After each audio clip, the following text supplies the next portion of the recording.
Today I want to talk about my second game from the first Bundesliga weekend, and this time I played against the German prodigy Vincent Keymer. So Vincent is only 17 years old, but already by ELO rating the strongest German chess player, and was recently very successful, so I think it's only a question of time until he reaches 2700 or maybe even more. I was playing with the white pieces and I had actually prepared a bit for the game, and I was kind of expecting him to go for the Slav or for the semi-Slav. With this move order, sometimes he goes for c5, but I think it's a very drawish line in general, and I was thinking that against me he would not go for that, so instead he would probably more likely go for c6.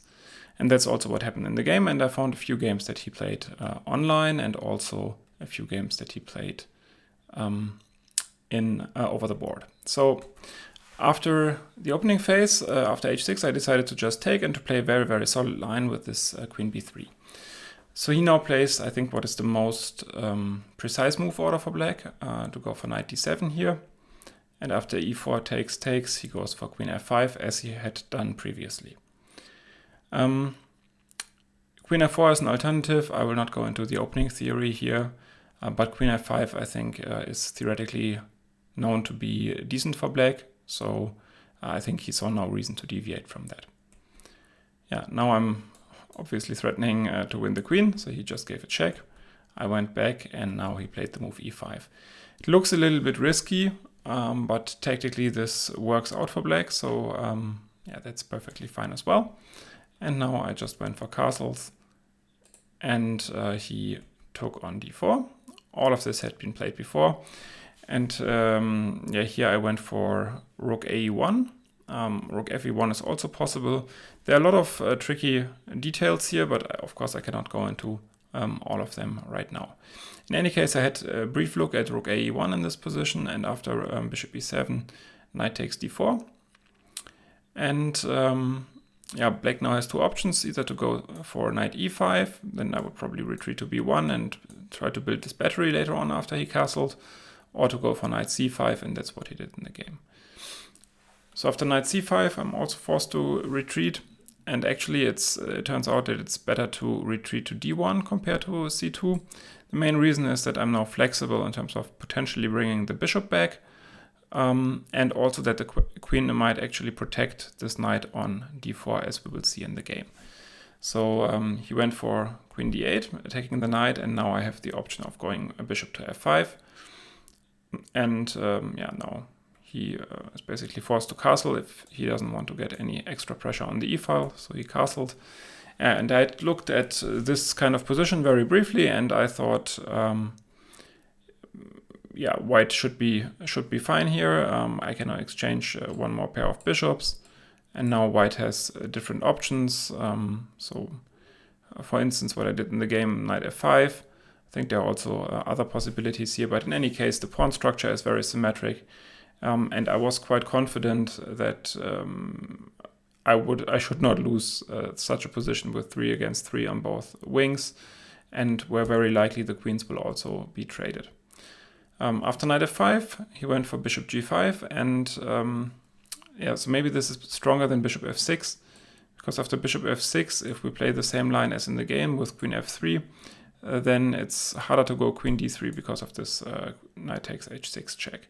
So let me maybe briefly show this line.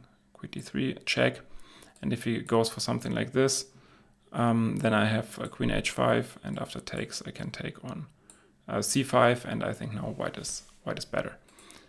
So for that reason he didn't go for bishop f6, which might seem like the most natural move, but instead he went for bishop to g5. So I think I have different tries here. One could be queen to g4, maybe a bit more aggressive, trying to directly put some pressure on g7, but instead I decided to go for queen to f3. So the point is, I still want to try to annoy the bishop and try to get some attack, or to grab the center now with rook d1 and rook e1. And he now immediately decided to take off queens. And I think this is not such a bad idea. So the alternative here could have been the move g6. And that's also what he calculated during the game. And after rook d1 to just go for queen f6. Yeah, interesting move, giving up this pawn. But yeah, right now I have to take, I think. Takes, and knight g4, bishop c3, and b takes c. And I think we both judged that this kind of position should be around equal. I mean, white has a slightly compromised pawn structure, and he has this stronger knight, but in the end, I also can't really imagine that I'm worse here if I mean, just counting the pawns, I'm one pawn up, so I think it should be fine. Thus, he ultimately decided not to go for this g6, which I think was the main alternative here, but to go for queen d3. Yeah, because if he doesn't go for any of this, then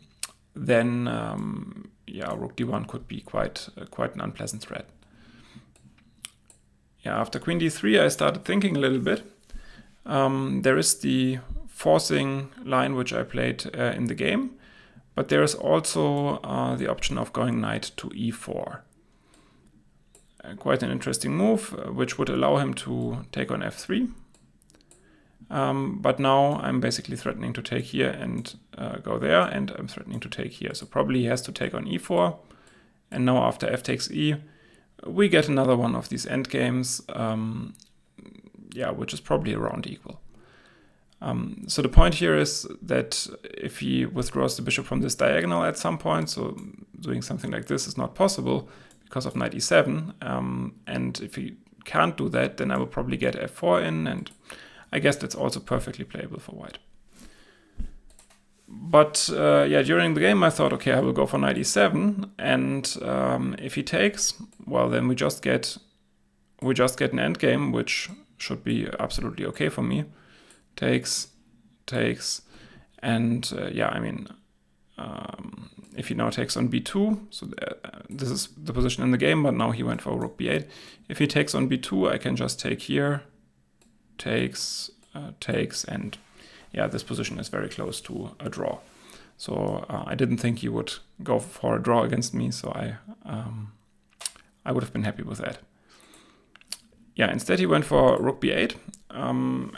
I think it's well done, because it turns out that if anything, he's probably slightly better here, but of course it's not much. So he just went for rook fd8, trying to establish the knight on d3, and now I just kicked out the knight, but he found a very nice square for this knight. So the square on c5 is yeah, it's a really good square for the knight. He can later on play a5, and afterwards it's basically impossible to ever challenge this knight on c5. But still, I mean, you might think takes, that's what happened in the game, and you would probably think it's very close to shake hands.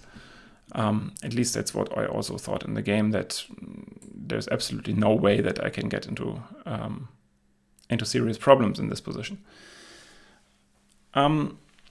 Yeah, he might at some point threaten a4, so I decided to go b3 immediately, and I think that's also a perfectly fine decision.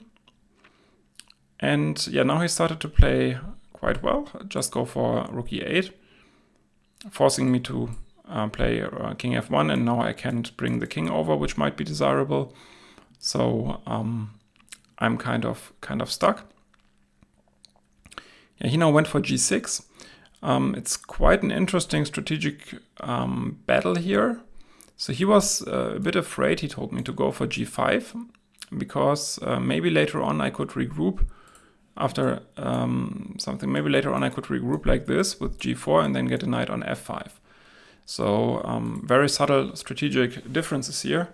But I think the position is, of course, still absolutely balanced. So I also don't think I'm worse here.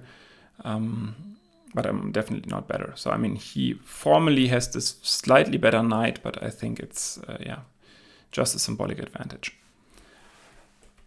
I went for f3. I think it's a very decent move. The point is that rook e3 can immediately be kicked out again, and if he goes somewhere, then I can just return to c3 if I want, and the best he has is to then go back and forth again, right? So he didn't really gain anything by that. Thus, instead, he immediately went for king g7, trying to at least keep the game afloat. King f2, g5.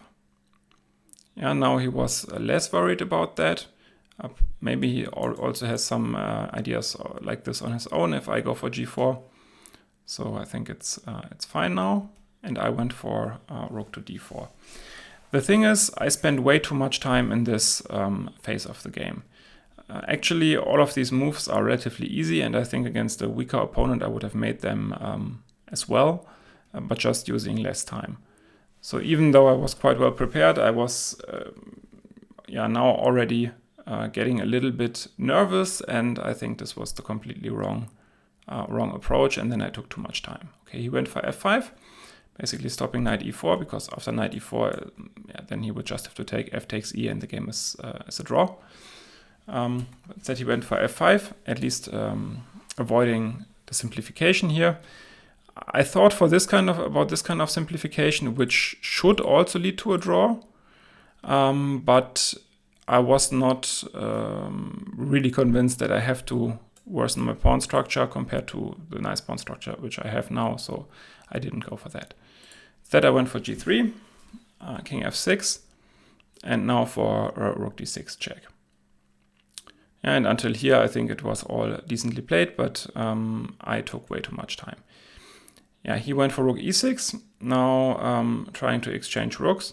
I was actually expecting more something like this, so it's something like king e5 and then rook d1, and I was trying to evaluate if the king could actually become strong, so you could imagine the king running in at some point.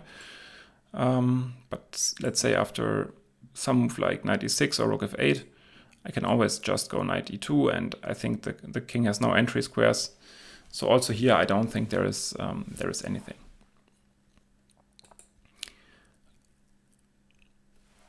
Yeah, he went for rook e6, as I said, and now I made a very, very bad decision. I took a decision to take on e6 to exchange rooks. And I really cannot see in hindsight why I would even consider to do that, to be honest. I think my feeling was the knight endgame should be also a fairly easy draw, but if you look at it, it's quite clear that knight endgames are always much more tricky, and he has the more active king here, so even though objectively it should be a draw, I definitely should not have taken here. So if I just go back and play something like rook d4, he still has, in my view, absolutely nothing. So I think if I had done that, I would have had quite good chances to make a draw in this game. And then again the same idea: king e5, rook d2, and just the game continues. But I think it's very hard to go wrong here for white. Okay, in any case, I'm now made a really, really bad decision, as I said, to take this rook.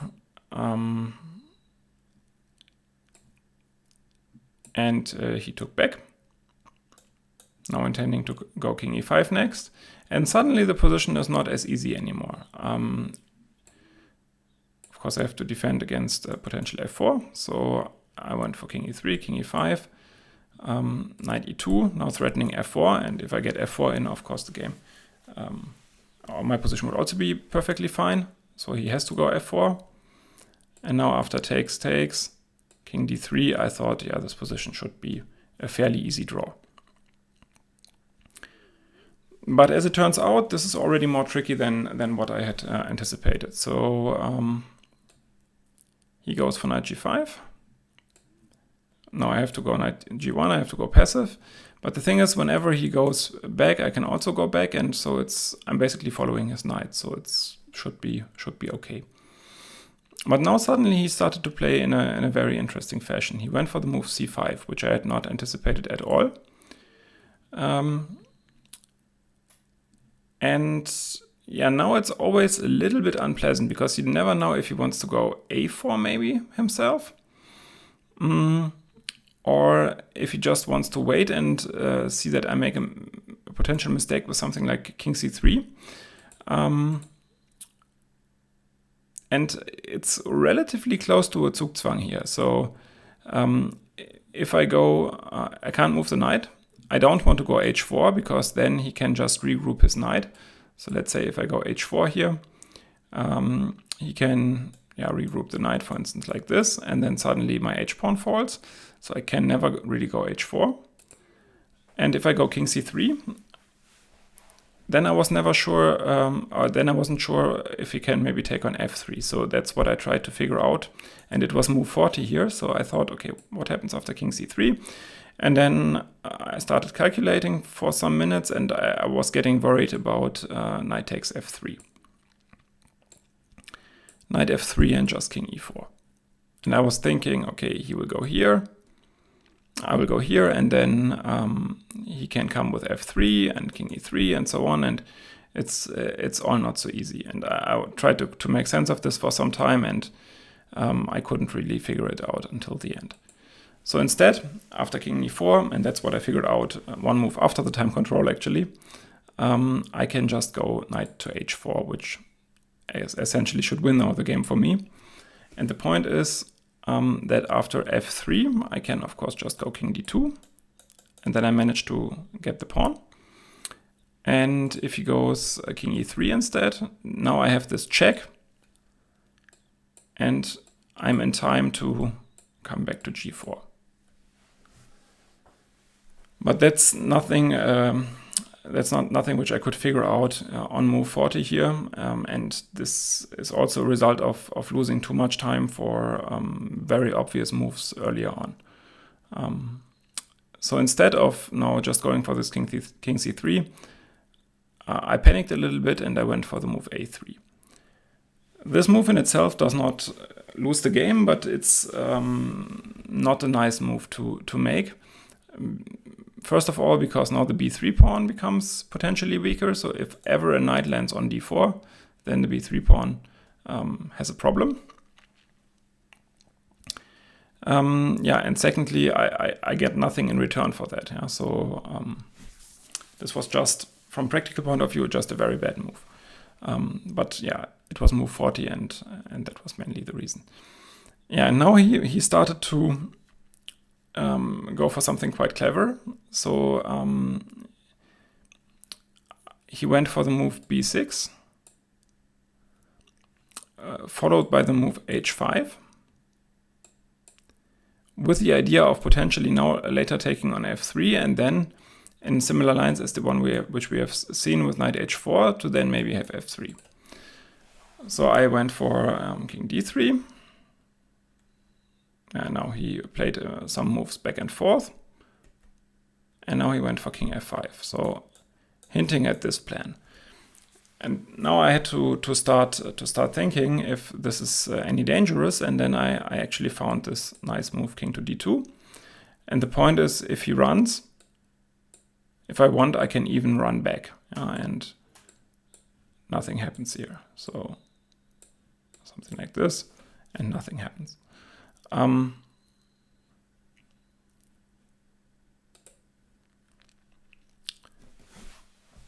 So he went back for knight g5, this move, and now king f6, trying to somehow create a triangle. And I just did a similar triangle as he did, because what I always wanted to avoid is that he can take on f3 when he has the king on the fifth rank. Okay, king c3 and king e6, king d2, and now I want after king e5, I want to have king d3, such that he cannot take on f3. Yeah, now he went for knight f7. And at this point, I played the obvious move, knight to e2, king e5. And here I somehow had a complete hallucination and just blundered the whole game away in one move with the move knight to c3.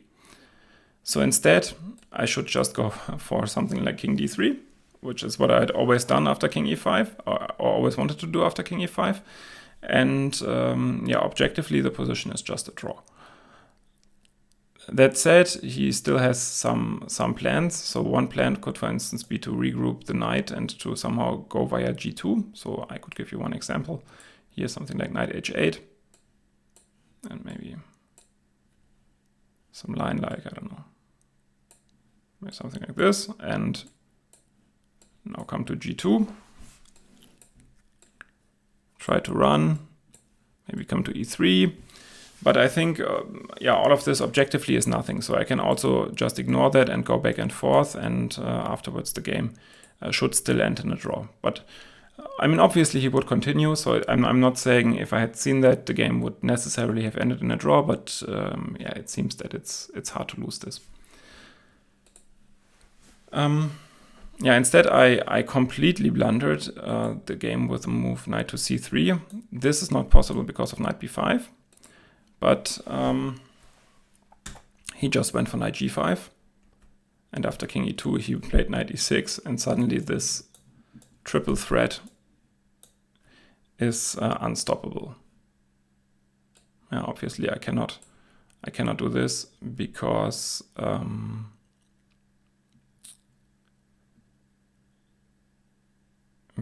the endgame. Yeah, takes king d2 and a4, and I'm losing. Again, you see this move a3 in full display. Yeah.